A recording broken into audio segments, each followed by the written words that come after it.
नमस्ते। आज के पारिवारिक सत्संग इस विषय पर प्रस्तुत वीडियो में आपका सहर्ष स्वागत है। हम सब हिंदू समाज के संगठन में जुटे हुए कार्यकर्ता हैं। हम सब जानते हैं कि हमारी भारतीय संस्कृति पर लगभग 1000 साल बर्बरतापूर्ण आक्रमण हुए। हमारी संस्कृति, हमारी सभ्यता, हमारे जीवन मूल्य मिटाने का भरसक प्रयास हुआ, लेकिन इन आक्रमणों के बावजूद हमारी संस्कृति समाप्त नहीं हुई, हमारे जीवन मूल्य सुरक्षित रहे। उसका एकमात्र कारण है हमारी परिवार व्यवस्था, हमारी कुटुंब व्यवस्था, और उस कुटुंब के आधार पर हमारे संस्कार, हमारे जीवन मूल्य, हमारी सभ्यता यह जीवित रही।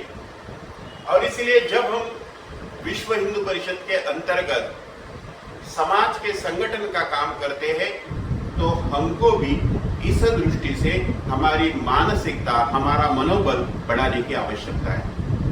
तो मनोबल कैसे बढ़ेगा?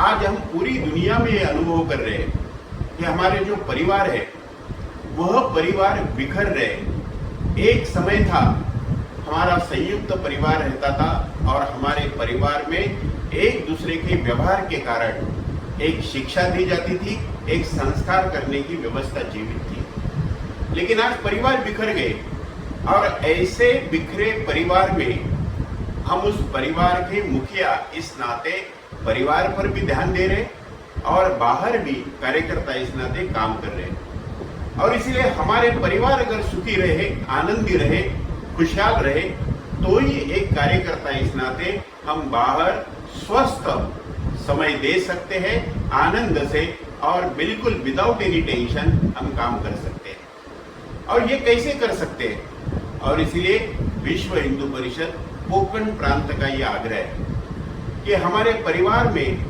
मंगल संवाद होना चाहिए।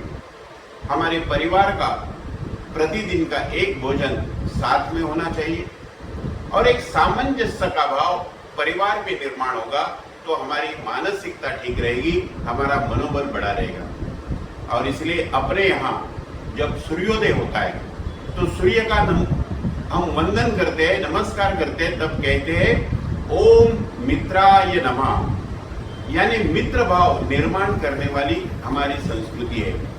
हमारे ऋग्वेद में मित्र यह शब्द 777 बार आया है। हमारे समर्थ रामदास स्वामी ने जो दासबोध ग्रंथ लिखा उस दासबोध में 250 बार विवेक इस शब्द का उल्लेख किया है। यानी अगर बाहर का वातावरण ठीक करना है तो सर्वप्रथम मित्रता हमको प्रस्थापित करनी पड़ेगी, हमको सामंजस्य प्रस्थापित करने पड़ेगा, हमारा मनोबल ठीक करना पड़ेगा। और यह ठीक करने का हमारे संतों ने जो मार्ग हमको दिखाया है वह है अपने प्रत्येक हिंदू परिवार में सप्ताह में एक दिन कोई भी समय चुनकर साप्ताहिक पारिवारिक सत्संग होना चाहिए। अभी यह सत्संग किस लिए करना चाहिए? क्योंकि मनुष्य जो है वो केवल शरीर से नहीं होता।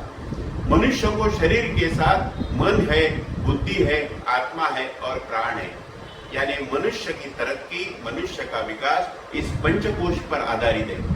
और इसीलिए मन पर कुछ संस्कार करने की आवश्यकता है। जो कार्यकर्ता बाहर समाज को दिशा दर्शन का काम करते हैं उनका मन अगर ठीक नहीं होगा तो बाहर ठीक तरह से काम नहीं कर पाएंगे। और इसलिए विश्व हिंदू परिषद ने आग्रह किया है कि हमारे प्रत्येक कार्यकर्ता के घर में सप्ताह में एक दिन, और वह दिन अपने कोंकण प्रांत के लिए हमने मंगलवार तय किए। मंगलवार को कभी भी करिए, सुबह करिए, दोपहर को करिए, शाम को करिए, अपनी सुविधा से करिए, लेकिन एक बार परिवार के सारे सदस्य मिलकर सत्संग होना चाहिए। उस सत्संग में क्या हो?